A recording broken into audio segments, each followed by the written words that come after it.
gini, Bill.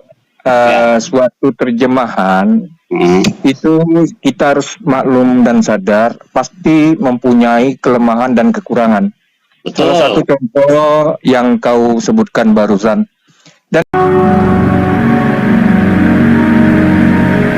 Tulisannya firman gitu kan. Jadi sesuatu yang khusus gitu, sesuatu yang divine kalau di Indonesia kan gitu.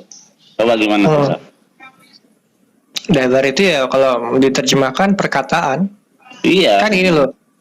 The word Davar Hashem gitu misalnya, the word of Hashem gitu kan. Tapi kan word itu kan yang dimaksud di situ bukan satu kata, tapi satu kalimat maksudnya. Betul.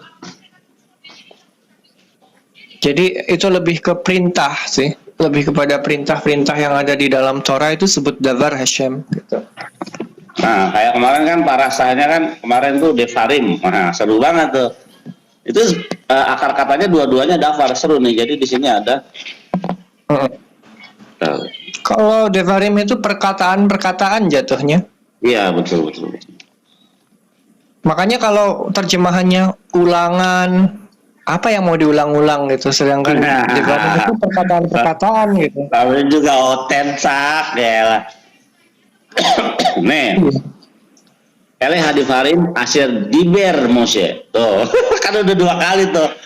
Eleh hadifarim asyir diber Moshe. Ya, Dafar Musa coy.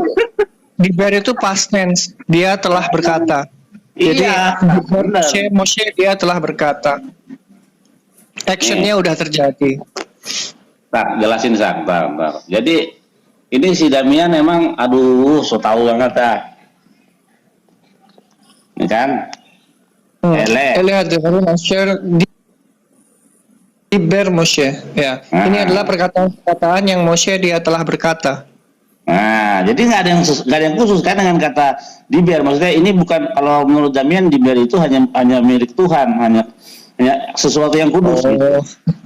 Itu namanya dogmatis agama. Dia tidak akan menjadi Kristen atau tidak diakui Kristen oleh kelompoknya kalau dia tidak meyakini dogma atau doktrin seperti itu. Kan itu diturunkan dari pendetanya ke dia. Betul. Jadi ada dua kata dafar sini. Yang pertama bentuknya jamak, yang satu pasten ya.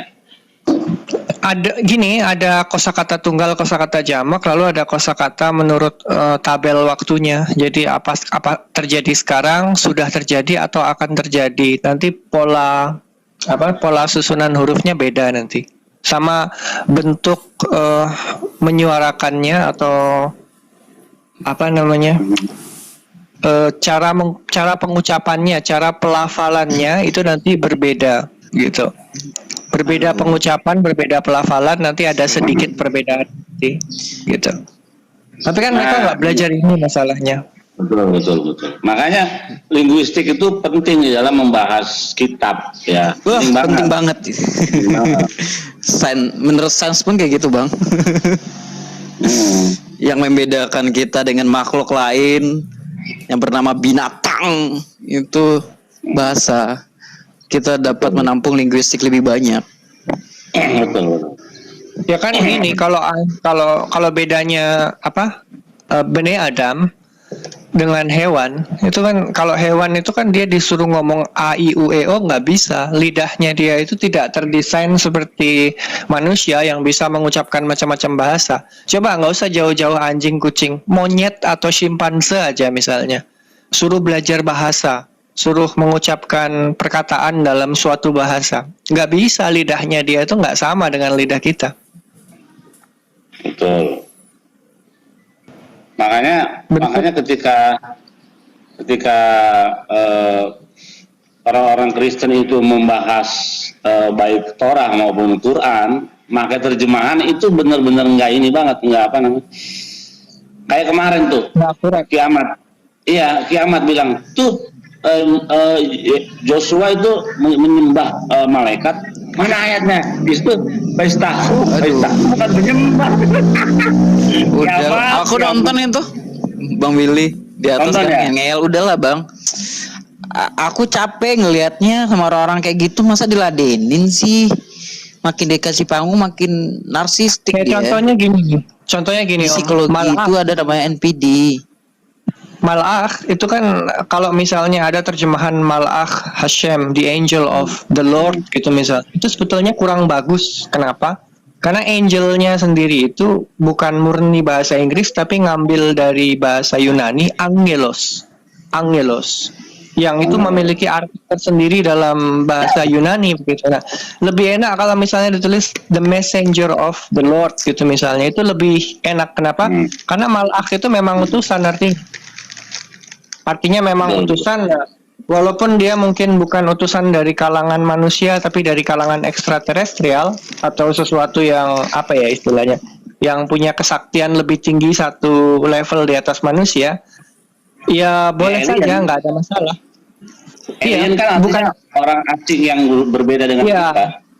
Betul, jadi alien itu bahkan orang Kristen sendiri di King James Version-nya mereka itu ada kata alien di situ yang artinya orang asing kalau diterjemahkan ke dalam bahasa Indonesia. Bukan berarti dia ini alien dari planet lain, bukan. Tapi alien itu di luar bangsa Israel pun disebutnya alien di dalam KJV gitu loh.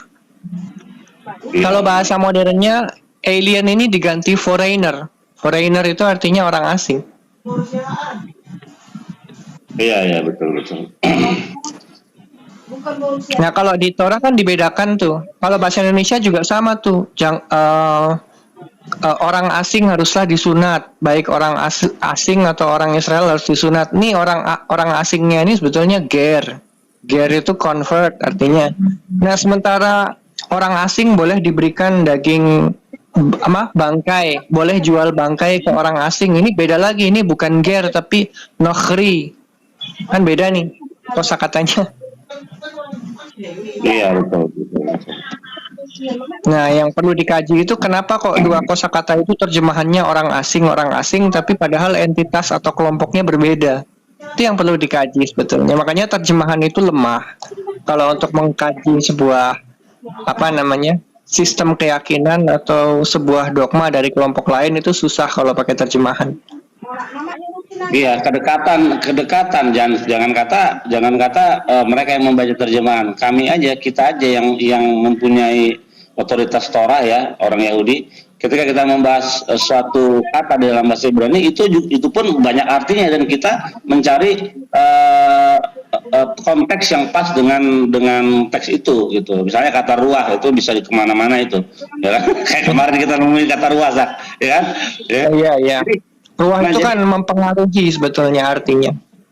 Iya, jadi bisa artinya angin, bernapas, bisa artinya semangat, bisa artinya pengetahuan, bisa artinya mempengaruhi, tergantung itu lagi bikin kalimat literal atau kalimat yang bersifat kayak peribahasa begitu. Kalau peribahasa itu kan tertulisnya apa, artinya apa, jauh banget gitu. Makanya kita sebagai yang paham Ibrani, kita harus melihat teks dan konteksnya. Jadi ketika teksnya ruah, oke, konteksnya ditaruh di mana? Misalnya, kita lihat para hakam kita, ulama-ulama kita, mereka mengajarkan karena mereka yang sudah lebih dahulu dari kita dan mereka lebih melakukan dan meneliti Torah itu. Jadi itu ditaruh di kata angin, dan karena memang di Midrash juga dikatakan 10 hal dari hari pertama sudah diciptakan, yaitu angin dan air. Nah begitu. Nanti ada di dalam kitab Ayub, ruah Allah yang menciptakan aku. Ruah El itu maksudnya bukan Tuhan itu bentuknya roh yang kayak Casper yang Ishak bilang itu kayak Casper melayang gitu. Kagak. Semangatnya Tuhan yang menciptakan aku, begitu. Ya, nah, betul. Jadi gini, kita aja untuk meletakkan suatu arti di dalam satu kata itu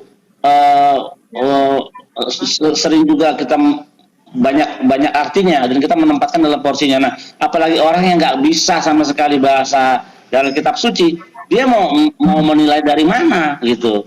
Lihat kemarin kiamat kemarin libur Paistahu di kiamat dijadikan menyembah. Iya, itu problem, dan mereka itu nggak bisa membedakan antara kosakata ruah dengan neshama.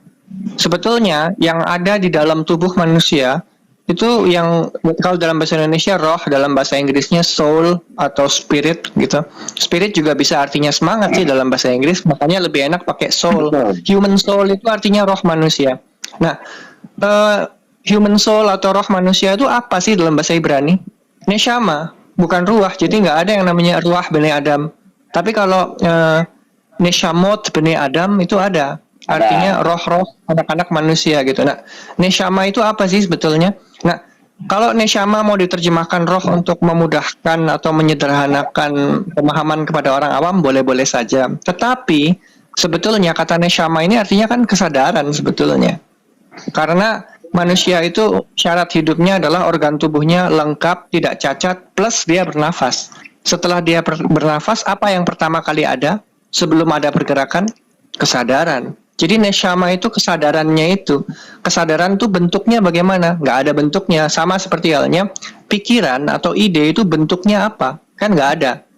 Walaupun pikiran itu ada dan ide itu ada. Tetapi kalau dicari mana bentuk fisiknya, nggak ada. Itulah neshama. Itulah kesadaran. Jadi neshama itu soul. Neshama itu juga consciousness. Seperti itu. Tapi menjelaskan ini kepada orang dogmatis yang fanatik terjemahan susah. Mau diajarin sampai mulut berbusa juga mereka nggak akan paham, nggak akan mau mengerti. Iya, makanya Kalau ini saya tambahkan sedikit ini Bang Willy, Bro Ishak. Kalau antara spirit dan soul itu mungkin kalau ke Islam itu lebih kepada ruh dan jiwa. Gitu. Jadi kan gambaran sederhananya mungkin seperti ini gambaran sederhananya ya. Ini pribadi ya, saya tidak mewakili Islam, tapi setelah yang saya pelajari bahwa kalau gambarannya begini, ketika ruh ditiupkan kepada tubuh, jadi ketika Tuhan meniupkan ruh kepada tubuh, aktiflah potensi diri yang disebut dengan jiwa. Makanya nanti dalam Islam itu nanti jiwa ini lagi yang ya kan diskusi kita ini kan diskusi lintas jiwa pada dasarnya. Kalau menurut saya sih ya kan. Karena kalau dalam Islam nanti dibagi lagi ada nanti namanya amarah bisu, lawama dengan mutmainnah. Makanya kami selalu diingatkan itu ada namanya kayak seperti kullu nafsin saikatul maut, nafs asal katanya nafs, nanti bentuknya nafsah, nafsi, nafsu. Nah, itu yang disebut dengan jiwa. Nah, terkadang oten itu dia lebih membahasnya kepada ruh, tapi dia tidak apa namanya terjebak kepada ruh, tapi tidak dia mengenyampingkan yang namanya jiwa. Jadi pembahasan jiwanya ini.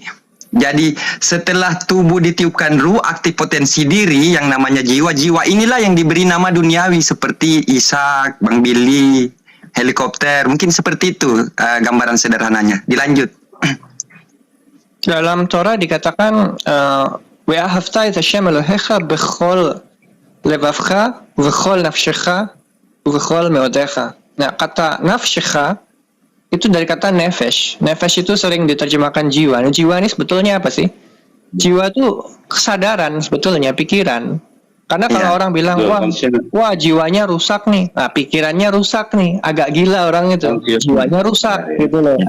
Nah jadi itu berkaitan dengan pikiran. Nah sekarang pikiran itu tergantung 100% sama otak. Otaknya ini rusak atau tidak rusak begitu. Kalau rusak karena kecelakaan, kebentur apa gitu, kebentur tangga misalnya, atau misalnya kecelakaan mobil misalnya, terus otaknya rusak dan dinamakan gegar otak. Ini yang namanya jiwa, yang namanya pikiran ini tidak lagi stabil. Yang tadinya dia normal menjadi tidak normal lagi, fungsinya tidak maksimal dan bisa jadi ngawur gitu. Jadi dengan seluruh nefesh atau dengan seluruh pikiran itu artinya kesadaran yang menyeluruh begitu loh. Di dalam mencintai Tuhan gitu kan. Iya, jadi pertama dengan seluruh hatimu ya, itu perasaan. Perasaan itu di mana? Bentuknya apa? Nggak bisa dilihat. Perasaan ya perasaan gitu. Lalu pikiran itu berarti adalah yang ada di dalam otak. Karena kalau otaknya rusak, nggak ada pikiran itu bisa-bisa nggak ada, atau pikiran positif itu bisa-bisa nggak ada. Kesadaran berpikir itu jelas-jelas tidak ada. Terus yang terakhir, meodecha itu artinya dengan seluruh kekuatan atau kemampuanmu. Karena meodecha ini nggak bisa diterjemahkan dengan satu kata. Karena meot itu bisa artinya sama, banyak, seperti ruah artinya banyak, meot itu artinya juga banyak. Meodecha itu artinya seluruh kemampuanmu atau seluruh kekuatanmu gitu. Jadi artinya serius, keseriusanmu. Kalau terjemahan modern bisa jadi dengan seluruh keseriusanmu gitu. Yang namanya serius itu berarti fisiknya serius. Itu.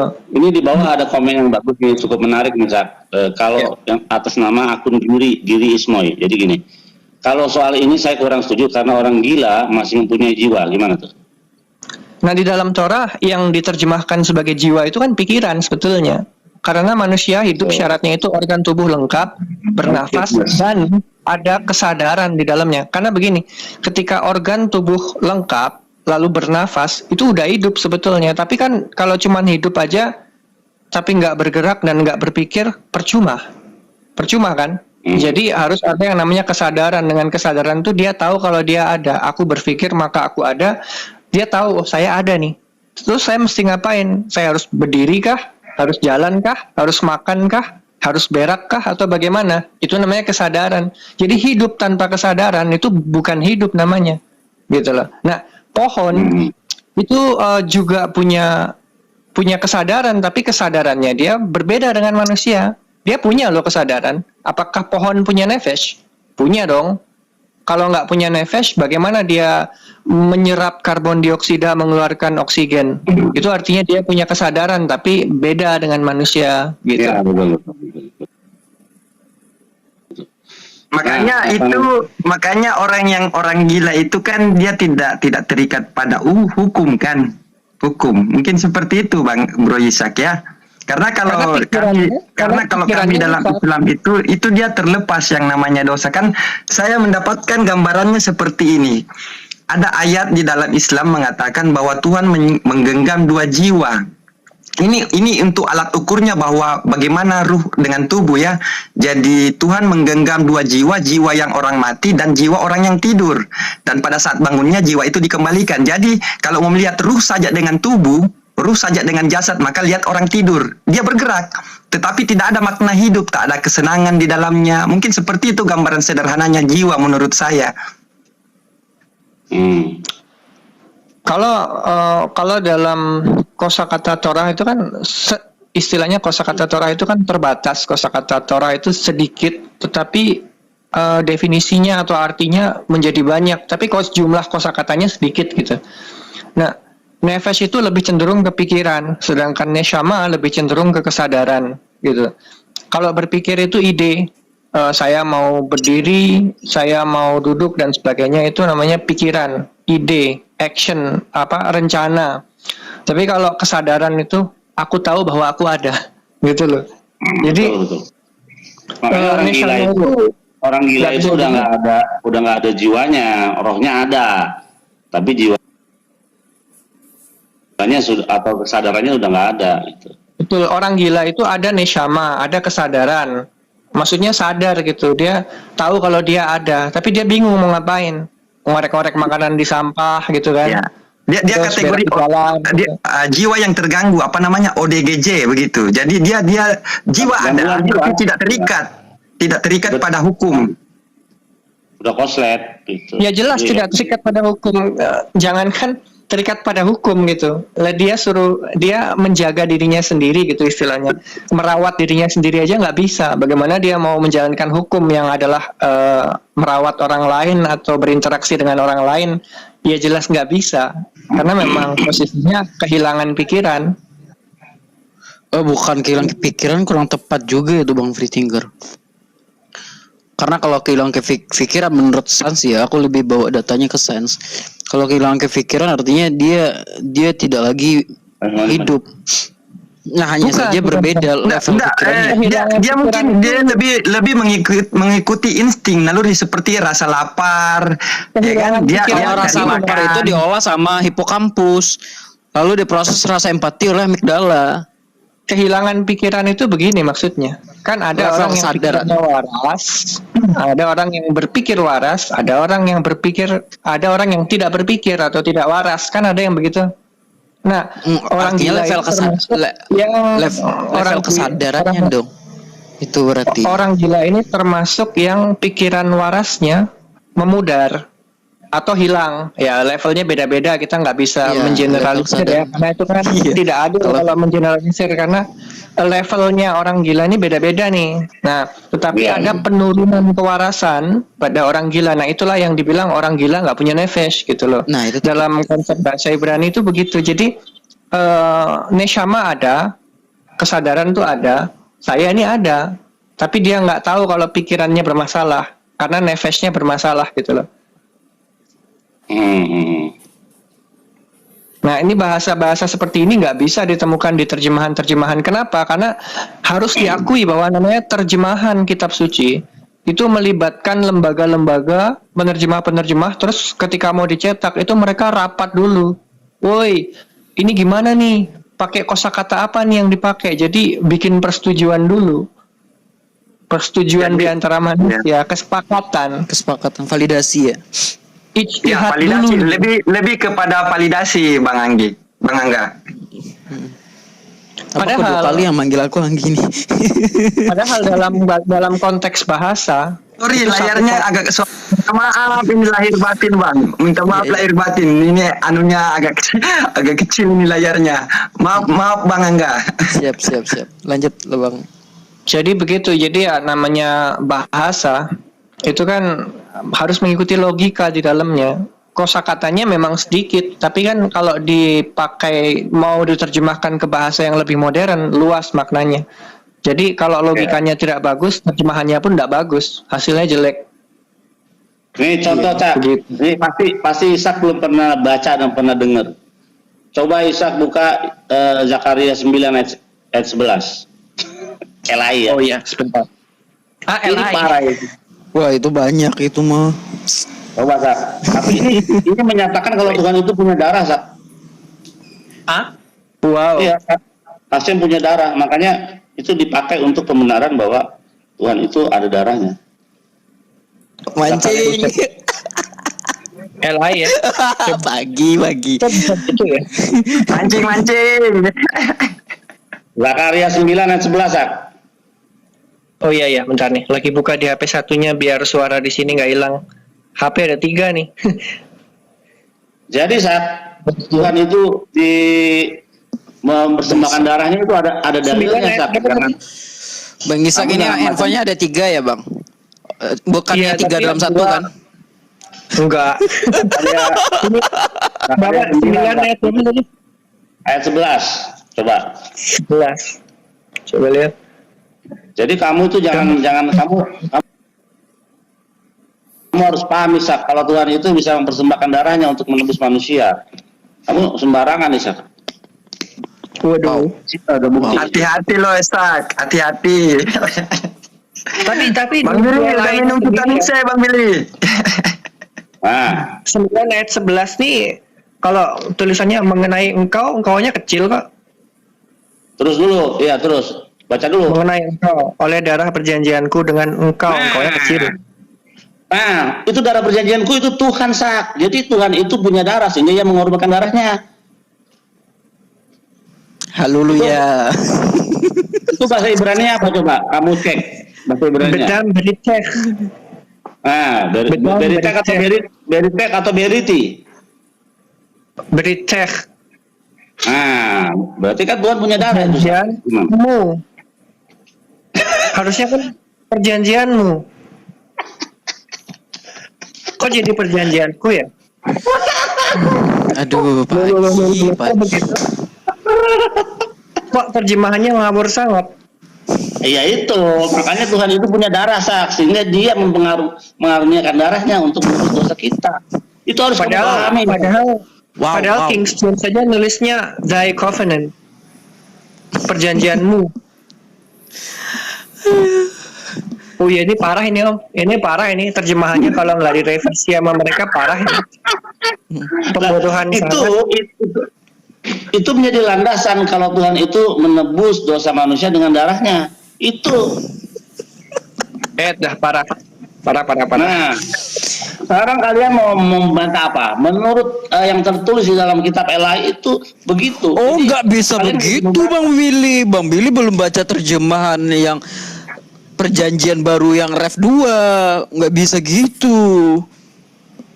Oh.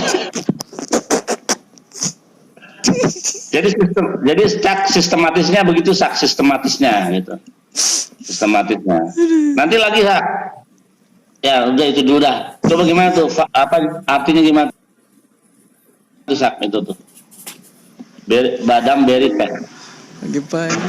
Artinya harusnya perjanjianmu, karena kalau di King James ini punya Kristen ya. As for thee also by the blood of thy covenant. Perjanjianmu itu di situ, bukan my covenant. Kalau bahasa Indonesianya kan perjanjianku. Wah, ini salah besar.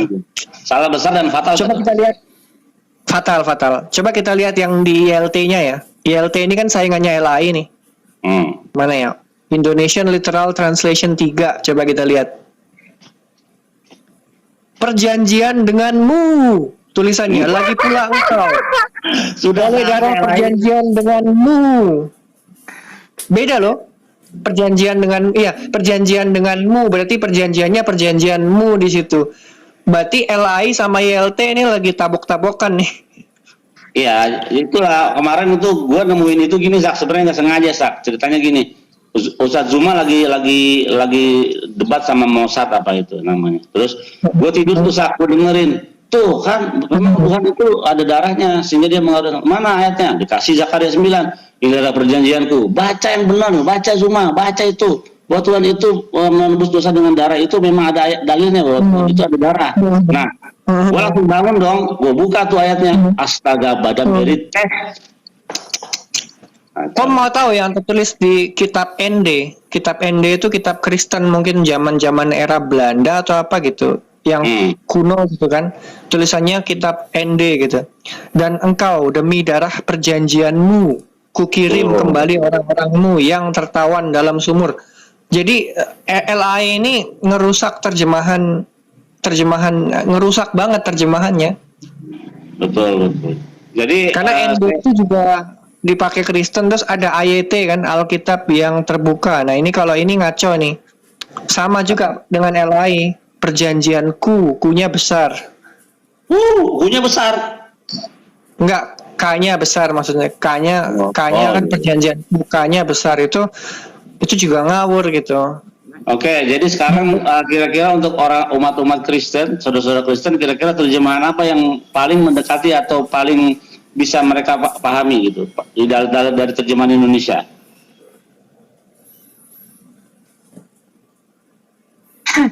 Bang Billy masih pagi udah aja Isak ini senam otak ini. Iya, olahraga otak bagus sebelum kerja mumpung masih ada waktu.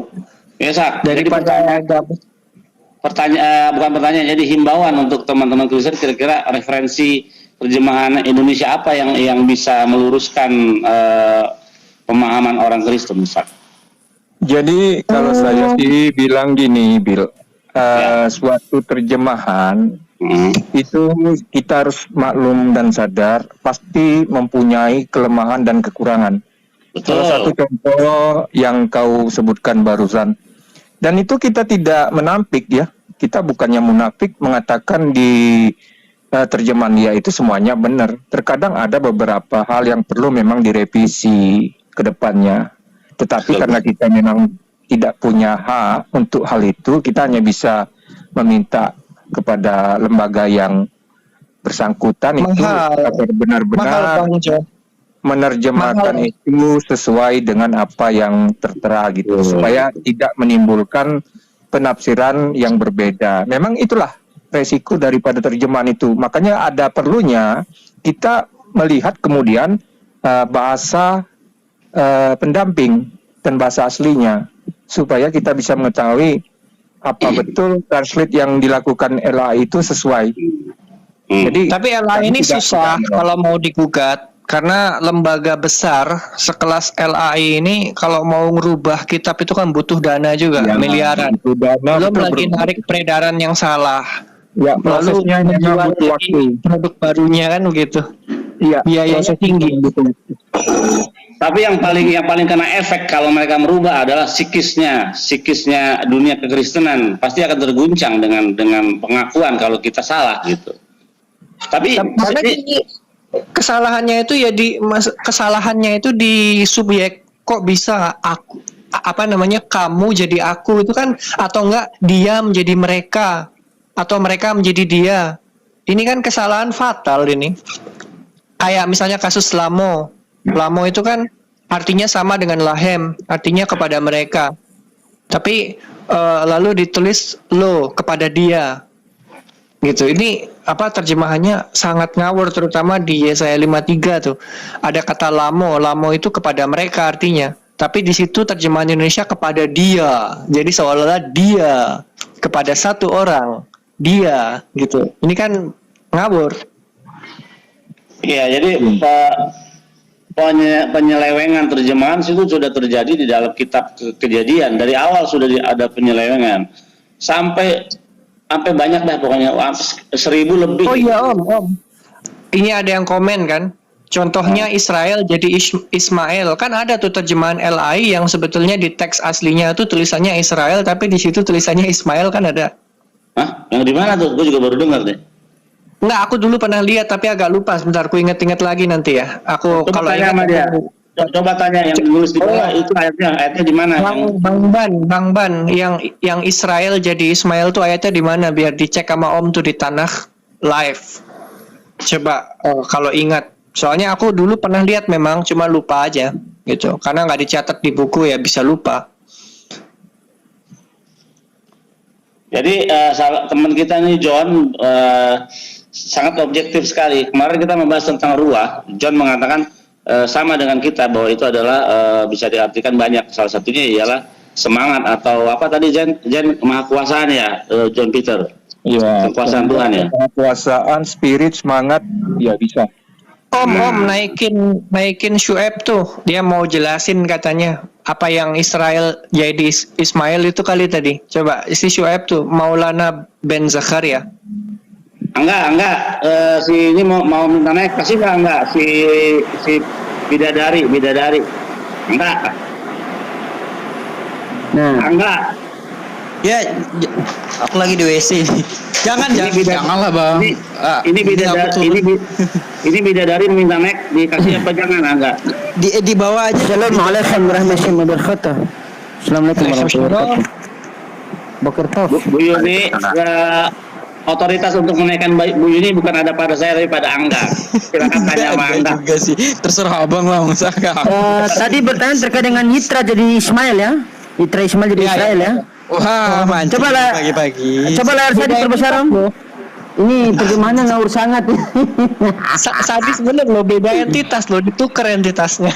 Coba ambil bisa perbesar lah saya ambil. Ya. Nah, kita bakal membaca dalam Targum LBI Lembaga Biblos Indonesia.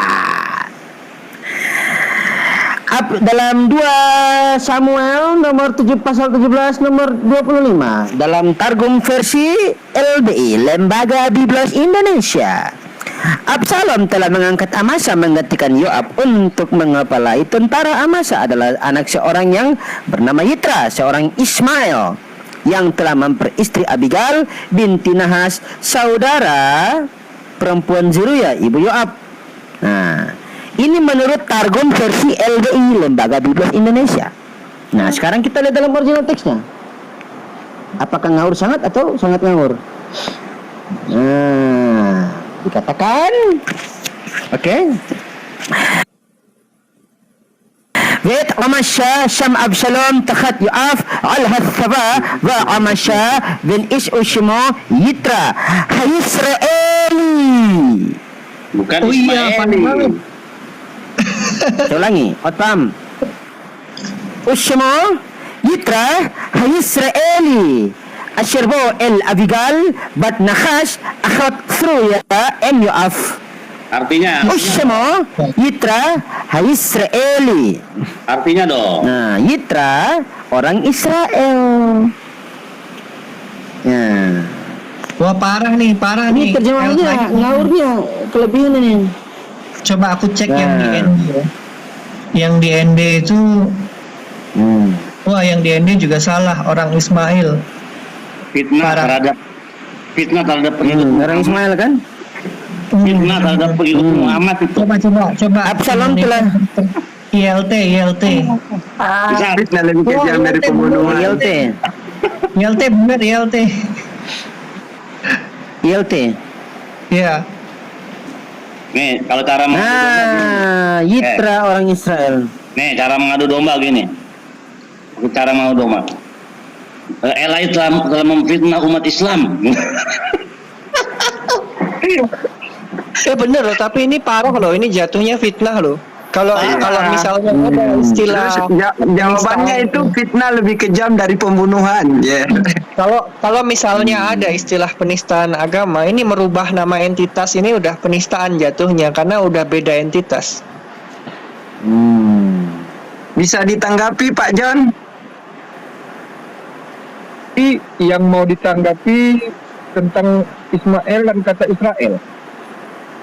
Iya. Ini terjemahannya loh sangat ini terjemahannya ini. Jadi Gimana nih? bahasa Ibrani tertulis Saya kan sudah bilang dari tadi, kalau terjemahan itu perlu di-cross-check lagi dengan bahasa asli karena bisa ada kekeliruan di dalam terjemahan. Betul John. Jadi nggak Kristen usah awam kita mencari kambing hitam, bro. Yang namanya terjemahan ini kan punya kekeliruan. Manusia itu nggak sempurna lah, yakinlah kan. Al-Quran pun juga kelirunya udah berapa tahun itu. pasti ada Pak John. kekeliruan. Jadi kita Pak John. jangan langsung menjudge gitu loh. Cetakan LAI yang terbaru itu tahun berapa misalnya begitu kan? Terus kan mereka tahu nih, oh ada kesalahan, tapi kok nggak ada inisiatif untuk merubah minimal soft copy-nya. Kalau soft copy-nya dirubah, dibenerin, lalu dicetak ulang, lalu siapapun yang mau beli versi cetakan terbaru, itu harusnya bisa. Tapi enggak, ini terlalu ketat dengan yang namanya copyright, dengan perlindungan Ini hukum. dulu, maunya Sehingga kita menjadi itu rumit. sama seperti yang keinginan kamu itu sama, keinginan kita juga seperti itu ke depannya. Apalagi ini udah bertujuh kan, minimal Untungnya ya, begini. kekeliruan itu harus ditekan. Jadi jangan sampai banyak terjemahan itu yang berbeda dengan bahasa aslinya. Betul Udah lumayan juga tuh dari tahun 74 sampai sekarang ini TB kedua ini diterbitkan. Seharusnya para cendekiawan itu betul-betul yang orang yang berkompeten sebenarnya, tapi kita nggak bisa ngomong kan karena kita di luar daripada organisasi itu, jadi ya nerimo aja gitu loh. Nah, coba lagi Om Billy lihat dalam Bereshit pasal 12 nomor ke-16. Fir'aun menyambut Abram dengan baik-baik karena ia mengingini perempuan itu, dan Abram mendapat kambing domba, lembu sapi, keledai jantan, budak laki-laki, dan keperempuan keledai betinanya unta. Nah, ini dalam Targum LBI, Lembaga Bibas Indonesia. Fir'aun membuat Abraham dengan blablabla. Sekarang kita close original teksnya. Jadi katakan begini. Oleh Abram hetif ba'avura wa hilo sun uvakar wa khamrim wa avadim ushefakhot wa atanot uge malim. Nama Fir'aun nggak ada loh. Nama Fir'aun nggak ada. Simsalabim muncul. Nah, ngawur sangat kan? Nah itu tadi yang dikatakan oleh John itu. Udah itu intinya dari penjelasan Kristen dalam hal ini di sini diwakili oleh John. Silakan John, kita dengar lagi. Jadi itu yang saya bilang tadi, karena ini terjemahan itu kan banyak itu ya. Jadi seperti yang bilang bro tadi kan butuh waktu, butuh dana, ya butuh semua lah dalam hal untuk penerjemahan itu. Nah, berhubung kita tidak di dalam konteks LAI, jadi mereka punya orang-orang yang dianggap berkompeten, yang mempunyai kemampuan dalam hal itu. Sebenarnya ini, ya, kedepannya kalau mereka lagi menerjemahkan kembali kitab ini dalam bahasa Indonesia, seharusnya disesuaikan dengan bahasa aslinya. Itu keinginan kita, ya, itu keinginan kita. Tetapi, ya, faktor-faktor yang membuat menjadi adanya miscommunication, kemudian kekeliruan, ya kita mengerti itu. Maulana turun dulu ya, ini ntar naik lagi, ada peringatan. Ya betul John. Terutama kalau LAI ingin merubah semuanya, terus terutama reputasi atau nama besar itu yang takut rusak gitu. Iya, kita kan udah tahu juga Billy ini sebenarnya banyak ayat-ayat yang agak berbeda dengan bahasa aslinya. Itu sudah kita pelajari sebelumnya. Tapi ya, kita harus maklum juga kan, namanya juga terjemahan.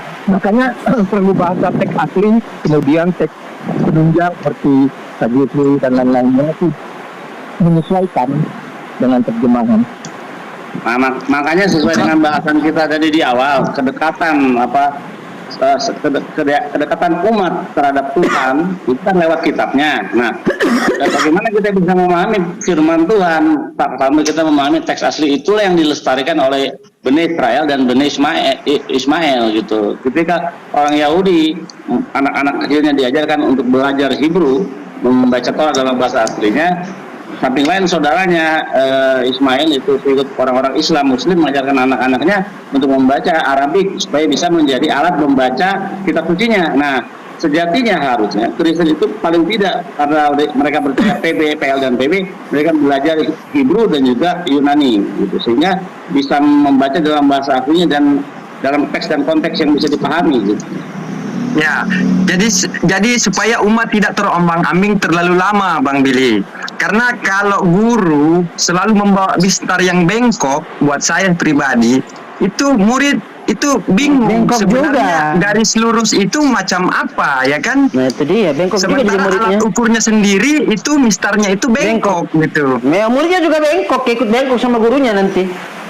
Gimana dong? Aku mau nanya dong, Bang Sweb. Yang kata Allah itu kayak gimana itu? Allah ada ilah itu. Tanya Ishak tuh yang paham. Allah aku ini mana tuh? Yang di Kata tersalib. Allah, Ya, yang kata Allah dalam penerjemahan LAI itu. Allahku, Oh. kenapa engkau meninggalkan aku gitu? bukan. Maksudnya kenapa Asal menggunakan katanya. kata Allah atau Tuhan Allah? Kenapa pakai kosakata itu?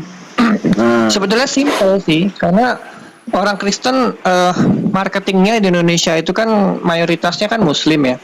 Jadi ya harus pakai sesuatu yang mendekati itu, walaupun ada perbedaan pendapat antara satu kelompok dengan kelompok yang lain bahwa satu, Allah dimaknai sebagai nama entitas atau nama diri, sementara kelompok yang lain menganggap bahwa Allah ini gelar saja. Di dunia Arab sendiri perdebatan itu sampai hari ini masih ada, memang masih ada, dan ada dua kelompok yang masing-masing membela statementnya. Tetapi karena di Indonesia Allah itu dengan tulisan apa namanya ALLAH itu merujuk kepada sesembahan entitas orang Islam.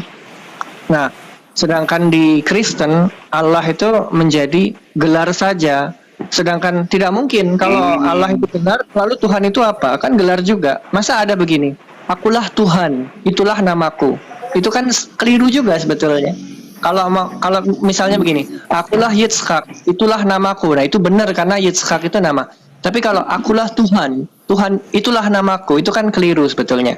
Nah, beda dengan orang Islam kalau misalnya aku adalah Allah, itulah namaku. Nah, ini boleh karena itu nama, gitu kan.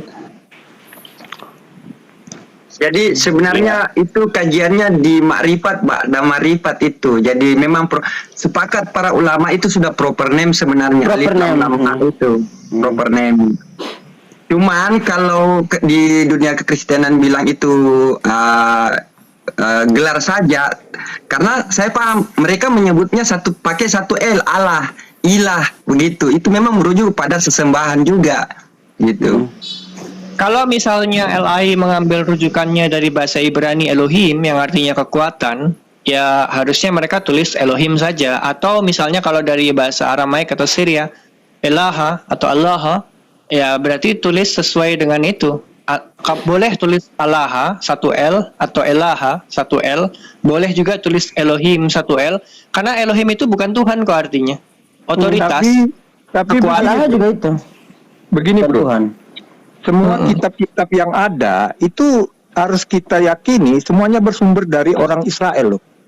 Termasuk Iya, tapi kan terjemahannya tidak berbau Israel.